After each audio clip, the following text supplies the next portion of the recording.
Bem, meus queridos amigos e irmãos, muito boa noite.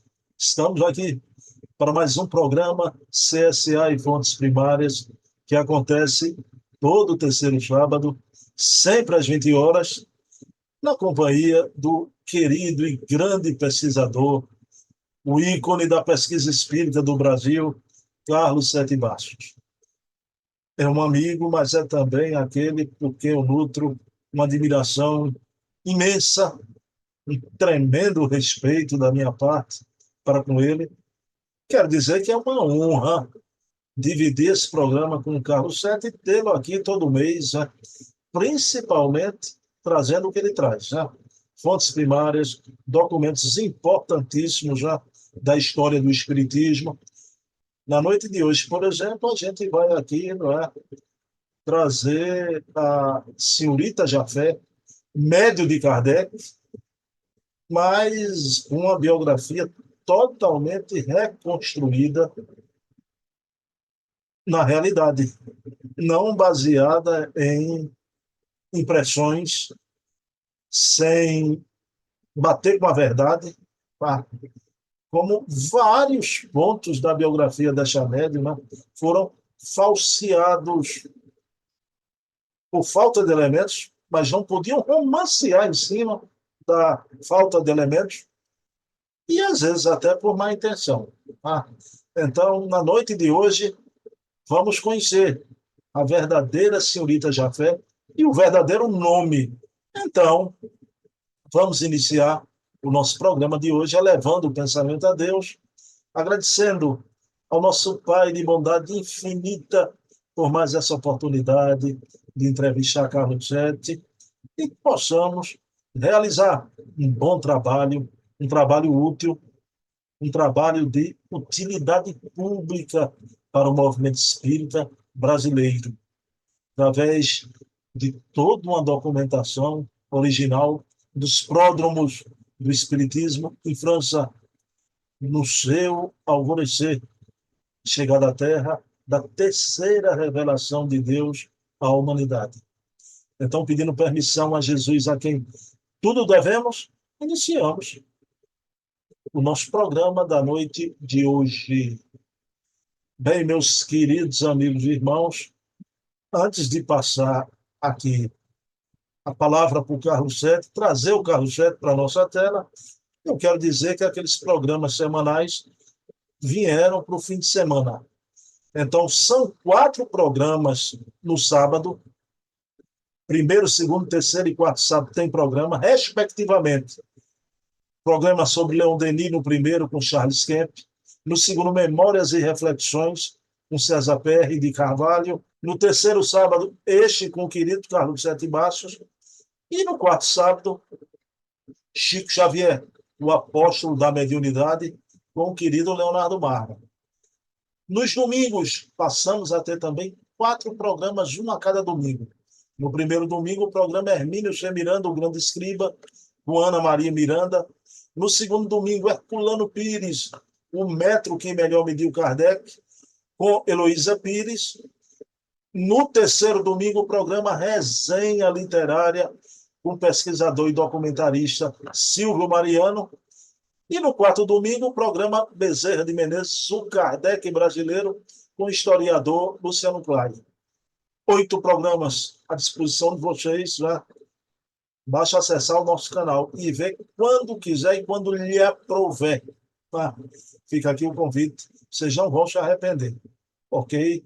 Pessoal, então, sem mais delongas, deixa eu trazer aqui agora meu ícone, esse cara que eu admiro, que eu faço assim, olha, para não causar espécie, né? Para o Carlos não ficar com a sua modéstia ferida, vou fazer de conta que vou entrevistar qualquer um.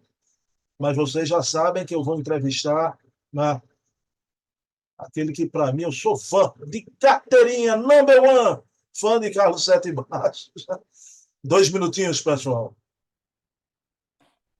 Pronto, meus queridos irmãos e amigos, como eu falei, já estamos aqui com Carlos Sete Bastos, esse querido pesquisador que traz aqui as informações importantes do CSI do espiritismo, né?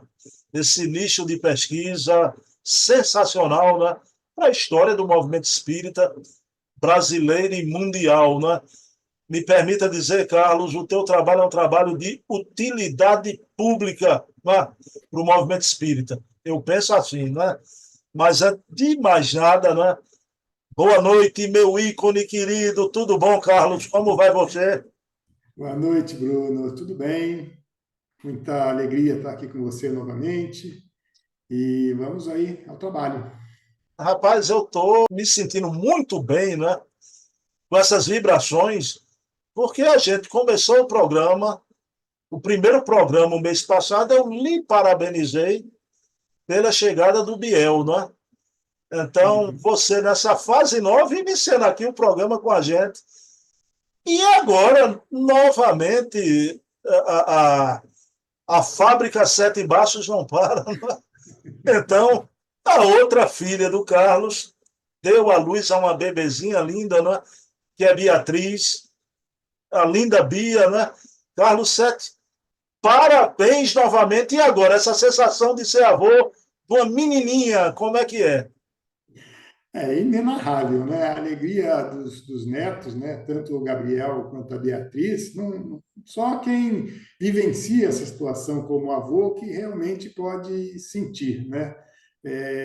Quem ainda não teve essa chance, fica muito difícil fazer uma avaliação da alegria que é ter os netos. É um pouco diferente de ter os filhos, não sei, para os filhos, associada à alegria, tem a preocupação, né, com o bem-estar, e se é o primeiro filho, então fica uma preocupação ainda maior, né, pela falta de experiência. Eu tive apenas as duas meninas, né? Mas agora, mesmo tendo essa preocupação, digamos assim, com o bem-estar, com a saúde, né? Parece que o amor, né, extrapola tudo isso e é uma alegria muito grande. Bom, eu queria pedir permissão a Carlos Gente, né? Carlos Sete, você colocou na tua página, né? Você permite eu trazer aqui duas fotos de Bia e de Biel, uma de cada. Claro, sem Pode problemas. ser. Pessoal, Uhum. vejam aí, o que vocês vão ver agora é o encanto da vida. 2 minutinhos. Pronto, como eu falei, pessoal, olha aí o encanto da vida. Bia, com as mãozinhas, parece que está impresso, hein, Carlos Sete. Olha lá. Carlos, isso aí foi na maternidade ainda ou em casa já? Não, isso é na maternidade. Isso aí foi no dia seguinte que ela nasceu. Que coisinha. Dormindo o soninho dos inocentes, viu, Carlos Sete? Meu amigo, aí vamos aqui. Eu trouxe a priminha. Seja bem-vinda, Bia. Seja feliz. Que Jesus te abençoe. Mas eu vou trazer aqui uma foto. Não sei se essa foto é uma tortura psicológica, viu, Carlos Sete? Pessoal, olha aqui que foto maravilhosa. Biel, o netinho do Carlos Sete, olha o que ele está lendo. Carlos Sete, não é possível. Né? O novo livro do Carlos, Espiritismo sobre Investigação. Carlos Sete, que é isso, Carlos Sete? Que tortura é essa Alguma com as coisa, crianças? ele se espantou com alguma coisa que ele viu aí, né? Pelo olhar dá para deduzir. Quer dizer que é o herdeiro do CSI, o futuro pesquisador, né? Quem sabe, né? Uma pressão dessa, viu, Carlos? Mas, Carlos, que foto interessante. O Biel, como o Biel tá desperto, rapaz, é impressionante, né? Com 2 meses e meio ainda, né?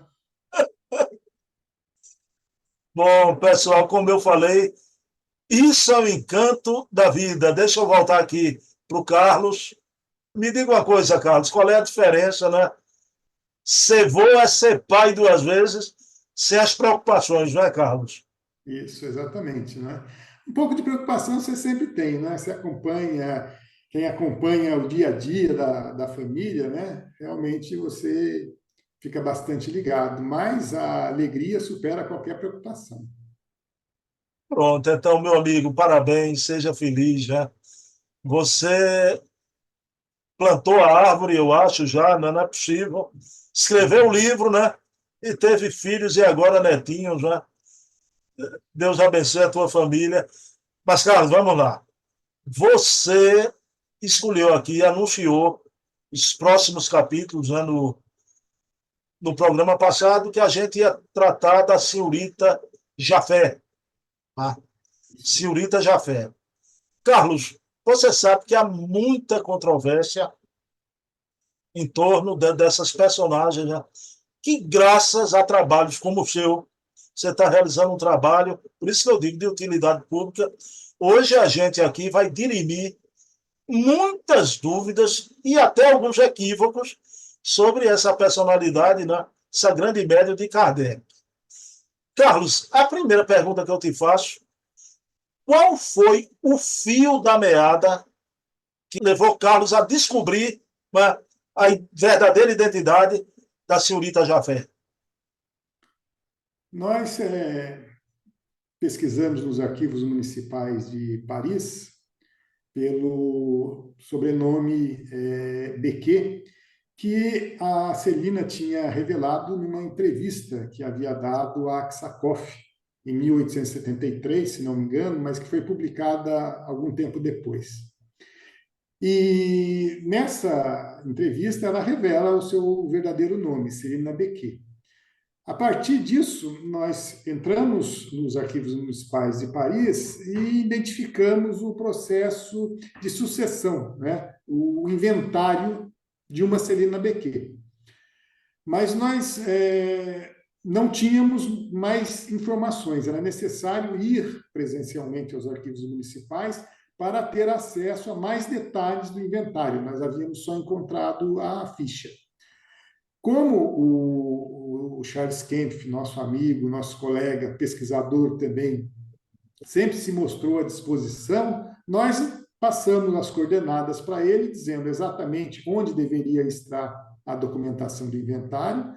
Ele foi a Paris, e porque eu sempre reforço, né, ele não mora perto de Paris, ele tem que pegar um trem, demora algumas horas para chegar, então é um certo transtorno, né? Então ele só vai quando ele tem outras tarefas para executar, e às vezes são só tarefas que eu mesmo peço, né? Um monte de pedidos, né?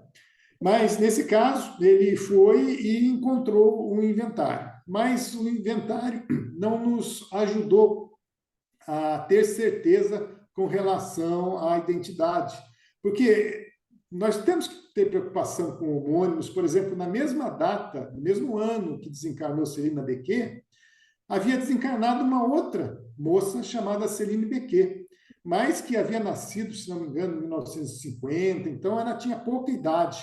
Não deveria ser a nossa Celina Becquet. Mas olha a coincidência, o mesmo nome desencarnando em Paris no mesmo ano.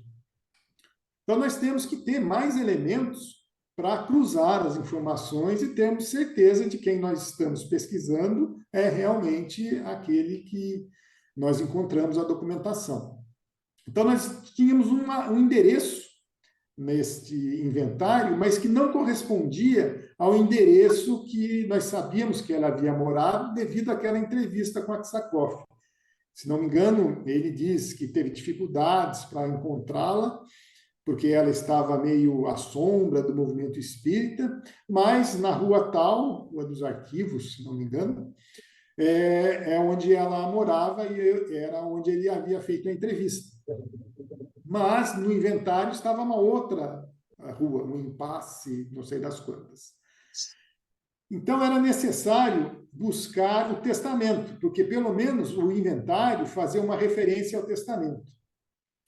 Então, nós identificamos onde estaria o testamento, buscando agora nos arquivos nacionais da França, que é um outro endereço, também nos arredores de Paris, diferente dos arquivos municipais.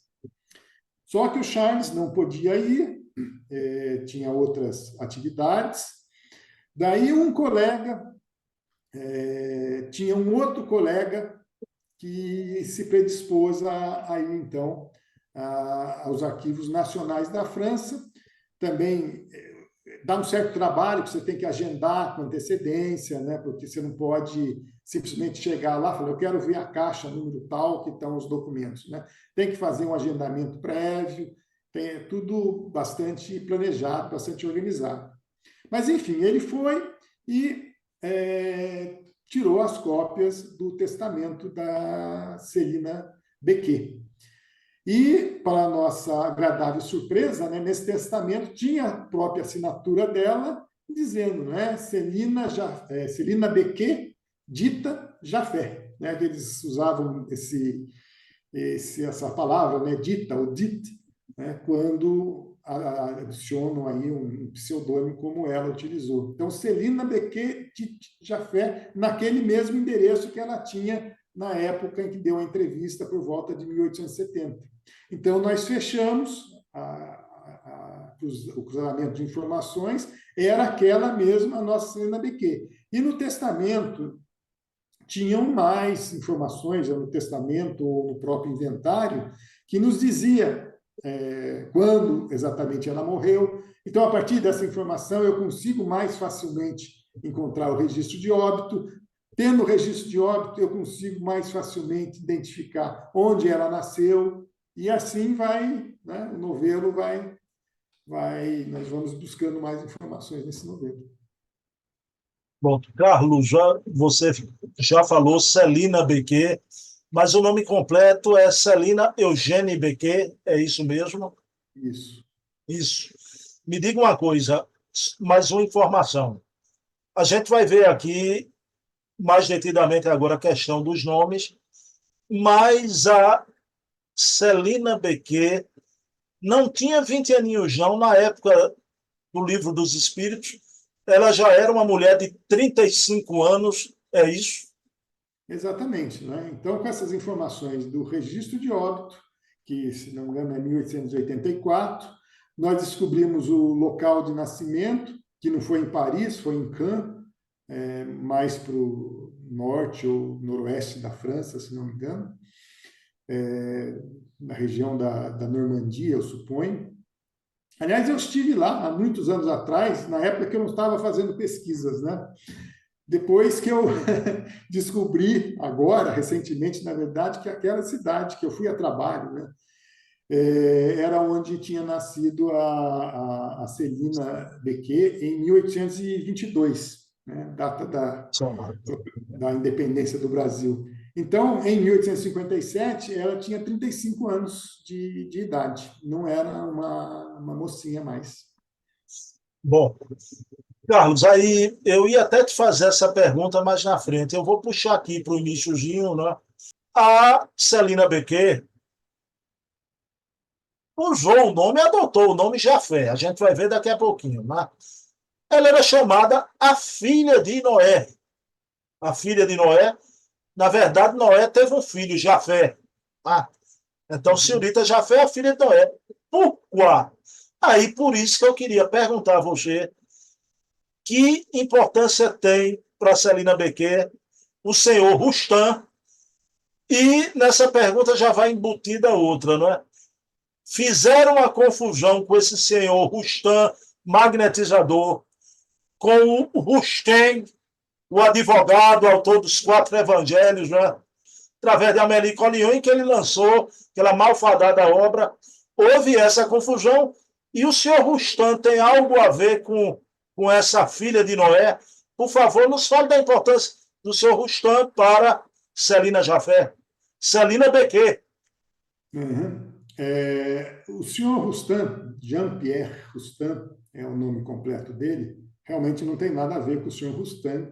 Uma publicação em alemão, não lembro bem de quem, é que associou, né, o magnetizador de Celina como se fosse o senhor Rustam, mas não era, era a Celina, o magnetizador da Celina Jafé era o Jean-Pierre Rustam, porque ela era uma sonâmbula. E muitos dos sonâmbulos lá, com exceção da senhorita Rouet, que dispensava o uso do magnetizador, esses sonâmbulos, para entrar no estado de consciência alterada, em transe, normalmente tinham o auxílio de um magnetizador, no caso, o senhor Rustam, que era, então, como eu disse, um relojoeiro. E ele fazia experiências já muito antes do Espiritismo, né? Inclusive, ele participou do ciclo com o senhor Barão Gundenstup, em que Celina Jafé também participava. Mas, numa dessas experiências, eu não sei exatamente quem, provavelmente talvez tenha a senhorita Jafé mesmo, que tenha dito a ele, ao senhor Rustam, que ele seria um dos filhos de Noé. Então, além de Jafé, teve mais dois, né? Sem e Cã, se não me engano, né? Aliás, Sem, eu tive um tio que eu não conhecia, porque desencarnou muito jovem, né? Que chamava Sem. E eu me perguntava de onde vinha esse nome, né? É um nome bíblico, né? É um dos filhos de Noé. Então, ele teve 3 filhos, e um dos filhos teria se reencarnado, né, como o senhor Rustam. Pelo menos ele acreditava nisso, assim como acreditava também que tinha sido a reencarnação de Dimas, o bom ladrão. Né? Também não sabemos como que isso lhe foi revelado. Eu, particularmente, nem discuto muito essas questões e encarnações anteriores, porque não há nenhuma evidência que possa corroborar qualquer afirmativa nesse sentido. Então, eu fujo dessas discussões, né? Mas, historicamente ou historiograficamente, aqui é interessante saber qual foi a origem, então, desse nome Jafé. Mas o Jean-Pierre Rustam participou de algumas sessões com o Caianet, né, que é autor de um monte de livro, né, mas principalmente aquele Arcanos da Vida Futura, ou Mistérios da Vida Futura. E num desses livros do Caianet é descrito uma sessão que o Rustam participa depois de ter tomado um pouco de haxixe. Então, ele entra num estado de consciência alterado devido à droga. Né? Inclusive, no nosso primeiro livro, Espírito sobre Investigação, eu coloco lá, se não me engano, o texto, né, como ele descreve essa sessão em que ele havia tomado haxixe. E ele queria saber, então, se ele realmente teria sido um dos filhos de Noé. Portanto, nós deduzimos e colocamos como título do livro, né, A Filha de Noé, sugerindo, então, que ela tenha escolhido esse nome em homenagem a Rustam, seu magnetizador, ou por ter uma certa proximidade fraternal mesmo com ele, né, como irmãos. Então, se ele era um filho de Noé, ela também poderia ser um outro dos filhos, né? Então adotou esse sobrenome Jafé. As razões para ter adotado esse sobrenome, né, nós só podemos especular, inclusive por problemas que o irmão teve com a justiça, mas isso é outra questão que lá no livro está com um pouco mais de detalhes. Bom, Carlos, então está explicado. Ela quis adotar o Jafé por causa dessa informação aí do senhor Rustam, né? Ela adotou, mas eu queria lhe perguntar o primeiro nome que deram a essa média extraordinária, né? O nome Ruth. Carlos, pelo amor de Deus, esse nome foi uma invenção. Você encontrou algo sobre Jafé, não é? A informação aqui na historiografia é uma informação. Mas sobre Ruth não há nada. Não há nada. Como tanto a identidade da Celina Jafé quanto das irmãs Baudin, né, nós descobrimos bem no início das nossas pesquisas, nós gastamos uma enormidade de tempo buscando a Ruth, assim como buscávamos também a Julie Baudin, né, que é outra invenção que não é comprovada por nenhuma documentação. Nós só encontramos o nome Ruth, como também Julie, no livro do Canuto Abreu. Mas eu sempre destaco aqui que o movimento espírita é que foi culpado, talvez pela sede de informações mais detalhadas com relação a esse início da doutrina espírita, em assumir um livro que tem no título, né, tradições históricas e lendárias, ou seja, não é um livro de história, é livro de tradição e de lendas, como se fosse a expressão da verdade. e realmente não era. Mas como nós não sabíamos, nós fomos atrás de uma Ruth Celina Jafé, né, um pouco depois que nós descobrimos a entrevista, embora ela já tinha sido publicada no Brasil há algum tempo, com o Aksakoff, e daí sim, procuramos inicialmente Ruth Celina Bequet, né? Mas não tinha jeito. E nós fomos por vários caminhos, encontramos um senhor Bequet que achávamos que poderia ser o pai de Celina, e fomos assim, é complicado, porque você não tem acesso à informação direta, clica alguma coisa no computador, numa espécie de Google e já vem. Você tem que entrar nos cartórios, né? Buscar registros que não estão indexados, às vezes só por ano, né? Daí você pegar um livro antigo, né, de um determinado ano e ficar folheando, né, é muito trabalho. Então você tem que desenvolver algumas técnicas para já convergir para o local onde você quer encontrar, mas às vezes não ajuda, né, a informação. Eu lembro que no caso da Celina, eu fui atrás de um personagem até a fronteira da França com a Itália, uma cidade, acho que é Menton, que é a última cidade na Costa Azul, né? Você pegar o mapa da França, né? Olhando o mapa de frente, à direita, né? Embaixo, né? É a última cidade antes da Itália. Mas não tinha nada a ver com a nossa Celina, mas foi um investimento de tempo, né? Sempre eu acho útil, né? Porque pelo menos a gente elimina aquela possibilidade antes de encontrar a verdadeira identidade dela. Então, Ruth não é uma lenda criada aqui no Brasil por Canuto Abreu. Carlos Sete, aí veja bem como é importantíssima, não é? Uma pesquisa feita essa sua, não é?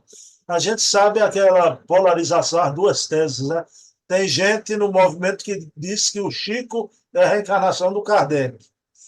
Mas há aqueles outros que vão negar, aí dizem que o Chico, na verdade, foi Ruth Celina, né? Que a gente sabe que nem Ruth havia, né? E que foi depois para a Espanha, né? Aí, essa é outra pergunta, Carlos. Tua pesquisa demonstrou cabalmente que Celina Bequet jamais emigrou para a Espanha, não é? Isso não ocorreu. Jamais. Não, não. Jamais. E ela morreu em Paris mesmo, lá em 1884, com 62 anos de idade. Não há dúvida disso, né? Nunca foi para a Espanha. A data diziam que era 1885, também equivocada, não é? Nem equivocada. Equivocada. Pessoal, vocês podem ir ao CSI do Espiritismo, né? Então, ver todos os documentos lá. Agora, o Carlos Sete permitiu, a gente mostrou a foto do Biel com a segunda obra do Carlos, Espiritismo sob Investigação. Não é? Aqui está a primeira obra, que é minha obra de cabeceira. Aliás, é a obra de cabeceira de Charles Kemp, viu? Ele vive sempre com a tua obra do lado dele. Pessoal, adquiram, não é? A maior biografia de Kardec, dos médios de Kardec, dos espíritos que se comunicavam na época. Carlos, veja bem, era tido o pai da senhorita Jafé, né, como um viúvo naquela época, e eu queria perguntar para você, em 1857, o pai da senhorita Jafé já havia desencarnado, e ele não era viúvo, Carlos, a mãe da médium desencarnou depois do pai da senhorita Jafé, foi isso? Isso, foi exatamente isso, né? Ele na verdade, perdeu, na verdade ele não perdeu, né? A esposa que desencarnou depois. Ele não era viúvo, a mãe da senhorita Jafé que era viúva. Um dado assim mais curioso, né, que sobre a profissão dele, ele era um comerciante de brinquedos, então ele vendia brinquedos infantis, né? Também diferente da profissão que o Canuto Abreu colocou no livro dele. Carlos, a médium Celina Bequet ajudou Allan Kardec na revisão do Livro dos Espíritos e também em grande parte da preparação do Livro dos Médiuns. Né? Então, essa revisão ocorreu na casa do senhor Rustam, você foi para esses endereços também?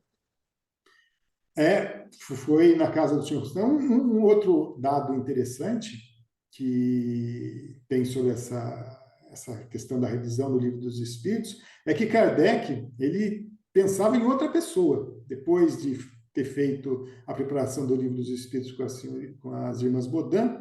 Ele iria fazer a revisão, pensou numa outra pessoa, consultou os espíritos que disseram: não, essa pessoa não é a mais indicada, não.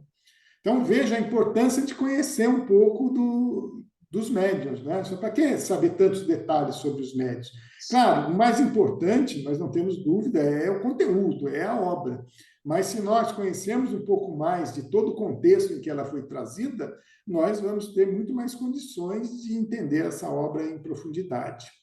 E então Celina foi a segunda opção, digamos assim, a melhor opção para Kardec, para fazer essa revisão, né? Eles moravam, haviam dois endereços, né? A Celina, se não me engano, morou na Rua dos Mártires, um pouco mais acima do número em que Rivaio ou Kardec morou, e o senhor Rustam, o seu magnetizador, morava na Rua Tiquetone, número 12 ou número 14. Aliás, tem um outro ponto que convém destacar, que às vezes há um problema de anacronismo geográfico, né? Anacronismo, normalmente a gente fala da história, né? Você analisar com os olhos de hoje um evento do passado, e daí isso é um anacronismo, né? Como, por exemplo, chamar Kardec de racista pelos olhares de hoje, quando na época ele tinha aquela visão eurocêntrica, né? Que não que justifique, né, o racismo absolutamente, mas que nos facilita a compreensão do porquê Kardec escreveu de determinada forma. Mas anacronismo geográfico, que certamente não existe, né, nós cunhamos para mostrar, né, que se formos a Paris hoje, chegarmos na rua Tiquetone, lá no número 12 ou 14, onde morou o senhor Rustam, nós não vamos encontrar o prédio em que em que o senhor Rustam e a Celina Jafé estiveram, e onde talvez, eventualmente, a revisão tenha sido feita, né? Kardec certamente participou de sessões mediúnicas nesse endereço. Mas, analisando os mapas antigos, fazendo um cruzamento de informações em relação aos números, né, a numeração, nós chegamos à conclusão que corresponde hoje ao número 62 ou 64. Né? Então, para saber, nem sabemos exatamente se o prédio, né, então tem que comparar também informações sobre as construções, né, quando que determinada edificação foi construída. Por exemplo, o prédio em que Kardec morou na Rua dos Martes é da época de Kardec mesmo, não há dúvida. Mas existem vários outros endereços da codificação, dos médiuns, que podem ter sido demolidos, né? Nós tivemos a grande transformação de Paris, né, de Haussmann, em 1850 e pouco, né, quando se iniciou, e que deu um novo formato, né, para Paris, que é como conhecemos hoje. Então, nesse processo todo, muitos dos endereços deixaram de existir. Mas, focando na sua pergunta, né, sim, foi lá que nós tivemos várias sessões mediúnicas que Kardec participou lá de reuniões, sem dúvida. Carlos, Celina vai conhecer Allan Kardec em 1856, né? Quem fez essa aproximação? Quem apresentou ela a Allan Kardec? Segundo ela mesmo, na entrevista lá para Aksakoff, ela disse que foi Victorien Sardou, né? Que o ator de peças de teatro, né? O pai, porque nós temos também o outro Sardou, mas o Victorien Sardou é que teria apresentado ela a Kardec. Ela diz isso na entrevista. No entanto, existe uma outra narrativa do próprio Sardou que diz que ele foi à casa de Celina Jafé e lá que ele encontrou Kardec. Então, existe uma inconsistência cronológica, inclusive, com relação a essas duas narrativas. Então, Jafé afirma que foi o Sardou que introduziu o Kardec para ela, e o próprio Sarduque disse que foi na casa dela, ou na casa do Rustam, agora não me recordo, né? E lá encontrou o Kardec. Digo uma coisa só para o público, não é? A gente precisa ratificar isso. Sardu era aquele médium da sociedade, não é? Médium de psicopictografia também, não é? Não é isso? Isso, ele trabalhou com Kardec no início, é, fez apenas alguns desenhos, né, sem conhecer muito desenho, mas logo depois nós não encontramos mais nenhum rastro dele, digamos assim, ao longo de toda a codificação, embora aparentemente tenha continuado sendo espírita. Mas apenas nesse início, né, é que nós vamos encontrar, e inclusive numa entrevista que ele deu, acho antes do lançamento da sua peça O Espiritismo, ele menciona lá que ele influenciou Kardec de uma forma bastante forte, de tal forma que um dos jornais da época, né, disse que ele seria um outro pai do Espiritismo, coisa que me parece um pouco exagerada. Bom, Carlos Sete, veja bem, já em 1861, a senhorita Jafé vai fazer uma afirmativa que ela vai repetir mais tarde na entrevista para o Alexander Kizakov. Tá? Mas já em 1861, a Médio Jafé vai revelar uma mágoa de Allan Kardec, não é? Reclamava uma remuneração moral e material. Foi isso mesmo, Carlos? Foi, ela já tinha dito isso lá nessa revista espiritualista do senhor Pierrat, e tinha dito que esperava uma compensação. Ela é uma sonâmbula, né? O próprio Kardec, na Revista Espírita, diz que ela cobrava pelo seu trabalho, né? Mas que ela, de maneira abnegada, né, se predispôs a ajudar nessa revisão do Livro dos Espíritos. Mas parece que ela não aceitou muito bem isso, né? E ela revela essa mágoa nessa revista espiritualista, que mais tarde ela vem reforçar na entrevista para o Aksakov, dizendo, inclusive, que ela deixou grande parte dos manuscritos do Livro dos Médios, que Kardec se aproveitou desses manuscritos para preparar o livro, sem que ela recebesse nada em troca. Então, ela queria, ela esperava ter, né, de alguma forma, essa remuneração, tanto material quanto moral, né? Talvez ter o seu nome escrito no Livro dos Espíritos ou coisa parecida.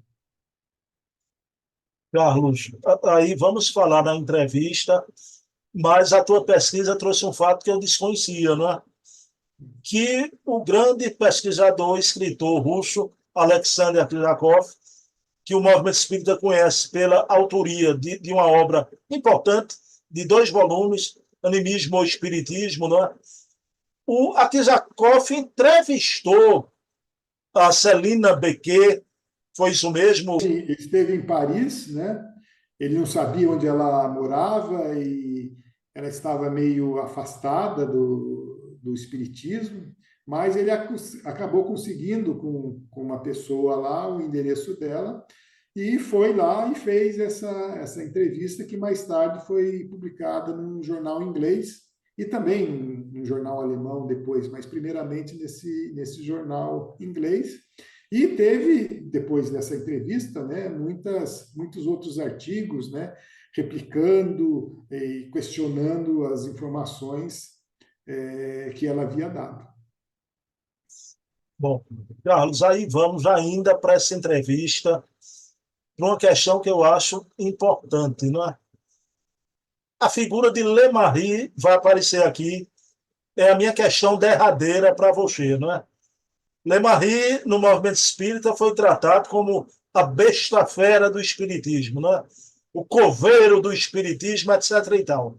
Não que ele, no seu percurso, não cometera erros, né? Mas aquela história da adulteração, que a princípio colocaram, né, nas costas de Lemarie, depois viram que não, então a adulteração ficou sem paternidade, né? Hoje a gente sabe que não houve adulteração.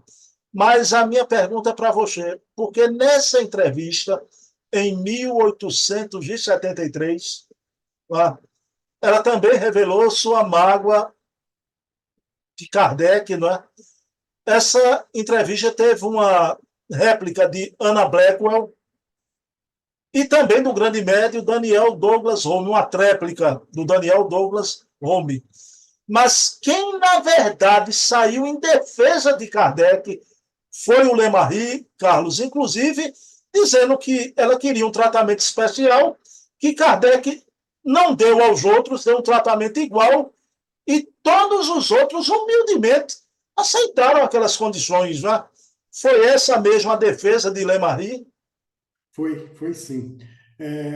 A Anna Blackwell e o Hume, eles estavam discutindo mais a questão da reencarnação, né? Porque os espiritualistas ingleses, né, e o Hume era um deles, não acreditam na reencarnação, né? Então, a evolução aconteceria nas diversas dimensões espirituais, diversos círculos espirituais, sem haver necessidade da reencarnação. Isso é a principal característica do espiritualismo anglo-saxão.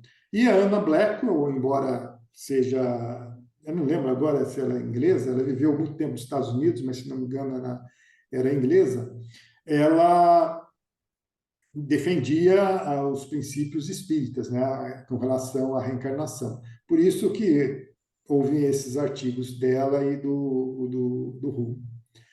Mas Lemarie foi quem enviou uma carta para o jornal, se não me engano, era o The Spiritualist, onde saiu essa entrevista, e lá ele explica exatamente o que você falou, né? Que nenhum médium foi remunerado, que imagina se fosse colocar todos os médios, as senhoritas Bodin e tantos outros médios que participaram, né? E que se dedicaram a essa atividade, né? Sem esperar nada em troca.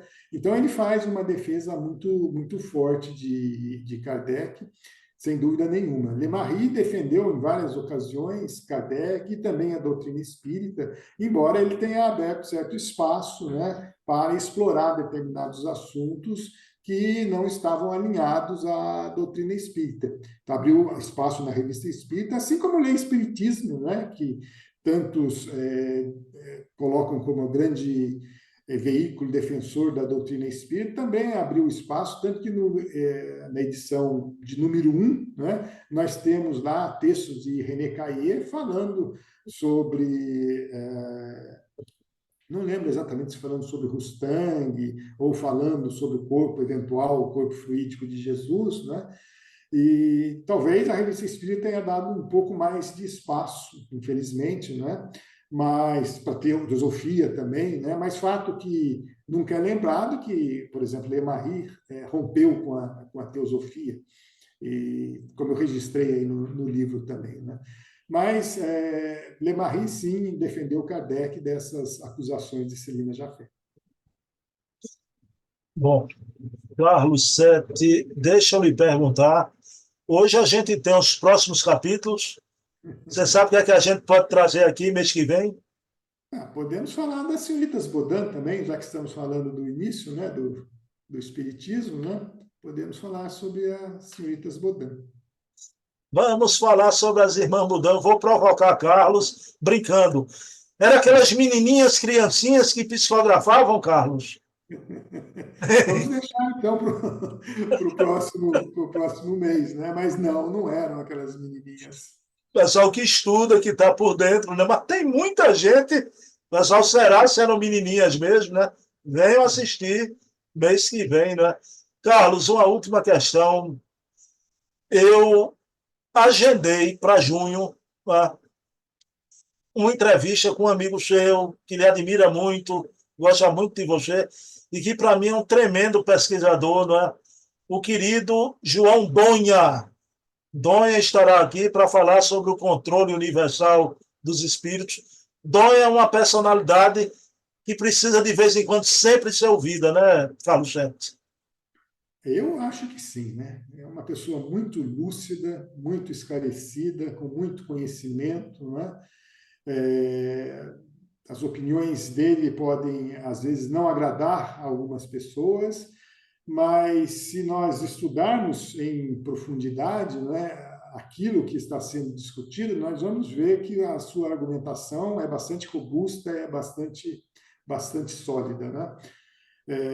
Sobre o método da concordância universal do ensino dos espíritos, realmente há alguns pontos, né, que, para serem aplicados hoje em dia, por exemplo, precisariam ser melhorados, né? Eu aproveito a oportunidade que você me deu, né, para não falar desse segundo livro, mas do capítulo adicional que nós escrevemos, download gratuito, né? Assim como nós fizemos no primeiro livro, nós também fizemos aí um capítulo adicional gratuito, em que nós exploramos essa questão da progressividade da doutrina espírita através da concordância universal do ensino dos espíritos. Então, vai ser realmente um ótimo programa, imperdível, eu estarei lá para assistir. Admiro muito Donha. Com certeza, sua obra sobre a progressividade vai estar aqui como conteúdo da entrevista com Donha também. Carlos, querido, como sempre faz, é de praxe a prece final contigo. Tá bom. Vamos então agradecer a oportunidade de estarmos aqui reunidos mais uma vez nesse ambiente fraterno, que nossos diálogos possam servir de alguma forma para as pessoas compreenderem melhor a história da doutrina espírita, que possamos vivenciá-la no nosso dia a dia, divulgá-la com precisão e, desta forma, cumprir parte da missão a qual estamos destinados. Agradecemos a Deus, a Kardec, aos espíritos amigos, a Jesus pelos ensinamentos que Kardec nos esclareceu através de seus livros, e pedimos ao nosso anjo protetor, ao nosso anjo da guarda, ao nosso espírito amigo, que nos ajude a continuar, a todos nós, a continuar em atividade dentro do Espiritismo. Que assim seja. Bem, meus queridos amigos e irmãos, próximo mês, terceiro sábado, eu e Carlos Sete, com CSA e fontes primárias, quero dedicar esse programa a você, minha mãe, por tudo de bom que você trouxe para a minha vida e continua a trazer aí do plano espiritual. Quero também, como eu fiz o mês passado, Carlos Sete, né, com o Biel, dediquei esse programa especialmente a Bia. Seja bem-vinda, Bia, né? E parabéns ao vovô, à vovó, à mamãe, ao papai, né? A família Sete toda, viu? Carlos Sete, um abraço. Obrigado. Tchau. Até para o mês. Até mais.